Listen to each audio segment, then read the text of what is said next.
بسم اللہ الرحمن الرحیم. عزیز طلباء و طالبات، السلام علیکم. میں مسز حفصہ غفار، سینئر ٹیچر مطالعہ پاکستان ڈویژنل پبلک اسکول چیچا ودنی سے مخاطب ہوں. عزیز طلباء، جیسا کہ آپ جانتے ہیں کہ کرونا وائرس کی وجہ سے پورا ملک جزوی طور پر لاک ڈاؤن کا شکار ہے. یہ لاک ڈاؤن آپ کی تعلیم کے آڑے نہ آئے، اس سلسلے میں نے جماعت نہن کے آن لائن لیکچرز کا سلسلہ شروع کیا ہے. تو آئیے آغاز کرتے ہیں آج کے باب اول کے پہلے ٹاپک کا. عزیز طلباء، سب سے پہلے میں نے آپ کو نظریے کے بارے میں پڑھایا تھا کہ نظریہ کیا ہے. اب اسی کی کچھ اور تعریفیں پہلے دیکھ لیتے ہیں، اس کے بعد پھر ہم چلتے ہیں نظریے کے واپس کی طرف. نظریے کی تعریف کسی شے کو وجود میں لانے کے لیے ذہن میں جو سوچ، فکر اور نقشہ ابھرتا ہے نظریہ کہلاتا ہے. کسی بھی مقصد کے حصول کے لیے بنایا گیا فکری خاکہ نظریہ کہلاتا ہے. کسی خاص مقصد کے لیے کسی قوم کی اجتماعی سوچ کی کا ایک بات پر متفق ہو جانا نظریہ کہلاتا ہے. ایسی بات جو لوگوں کو متحد کر دے، یعنی انہیں یونائٹڈ کر دے، اکٹھا کر دے، اس کے حصول کی کوشش پر آمادہ کر دے، نظریہ کہلاتا ہے.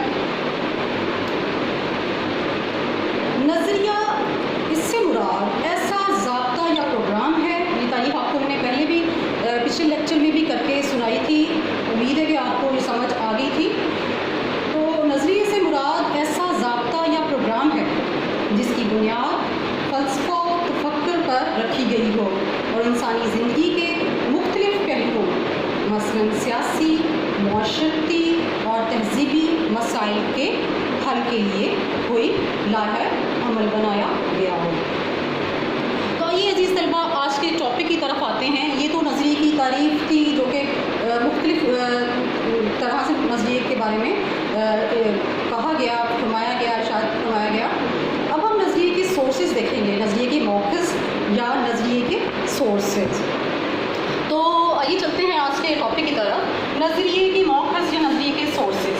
مشترکہ مذہب، سب سے پہلا سورس ہے مشترکہ مذہب. عزیز طلباء، نظریہ جو ہے یہ محض عبادات کا مجموعہ نہیں ہوتا، بلکہ کسی قوم کی معاشرتی زندگی کو متاثر کرتا ہے. کسی قوم کی معاشرتی زندگی یا ان کی جو سوشل لائف ہے اس کو بہت افیکٹ کرتا ہے، اس پہ بہت اثر انداز ہوتا ہے. ٹھیک ہے، تو لہٰذا ہم کہہ سکتے ہیں کہ مذہب جو ہے یہ کسی بھی انسان کے اوپر، یعنی کوئی بھی انسان جو ہے اس کے اوپر بہت زیادہ اثر انداز ہوتا ہے، اس کو متاثر کرتا ہے. عزیز طلباء، 19ویں صدی 19th سینچری میں برِ صغیر و پاک و ہند میں کچھ ہندو تحریکیں پروان چڑھیں. ٹھیک ہے، کافی ساری تحریکیں تھیں، لیکن ان میں سے جو قابل ذکر ہیں یا جو بڑی تحریکیں چلیں وہ تھی آریہ سماج اور برہمو سماج. ٹھیک ہے، تو یہ آریہ سماج اور برہمو سماج کے بانی کون تھے اور ان تحریکوں کے بنانے کا مقصد کیا تھا، آئیے اب ذرا یہ جائزہ لے لیتے ہیں. برہمو سماج جو تھی اس کے بنانے کا مقصد کیا تھا کہ ہندوازم کی اشاعت کرنا چاہتی تھی یہ تنظیم آریہ سماج، یعنی جو پہلی تھی آریہ سماج تنظیم، اس کا مقصد کیا تھا کہ ہندوازم کی اشاعت کرنا. ٹھیک ہے، ان کی کوشش یہ تھی کہ برِ صغیر پاک و ہند میں جتنی بھی اقلیتیں ہیں ان کو اپنے مذہب میں ان کو ضم کر لیا جائے، یعنی ان کی اپنی جو حیثیت ہے مذہبی اس کو ختم کر کے ان کو ہندوازم میں ضم کر لیا جائے.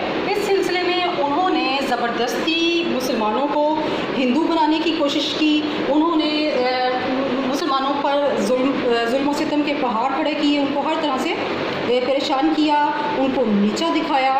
اور اس تنظیم کے بانی کا نام تھا پنڈت دیانند سرسوتی. ٹھیک ہے، یعنی آریہ سماج برہمو سماج تھی، میں نے بتایا کہ ان کا مقصد ہندو کی اشاعت تھا. تو آریہ سماج کے بانی پنڈت دیانند سرسوتی، یہ جو آریہ سماج جس کا میں نے ابھی بتایا، اس کے